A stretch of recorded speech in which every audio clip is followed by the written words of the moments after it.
वज़ीर-ए-आज़म की समरकंद में इमाम बुखारी रहमतुल्लाह अलैह के मज़ार पर हाज़िरी, मुल्क की सलामती और खुशहाली के लिए दुआ।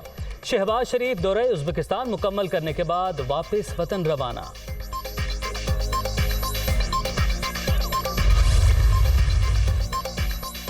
पाकिस्तान का ताइवान समेत तमाम मसाइल पर चीन की गैर मुतज़लज़ल हिमायत का अयादा। समरकंद में वज़ीर-ए-आज़म शहबाज शरीफ और चीनी सदर की मुलाकात। बाहिमी दिलचस्पी के अमूर और दो तरफा ताउन के फ़रोग़ पर तबादला ख्याल।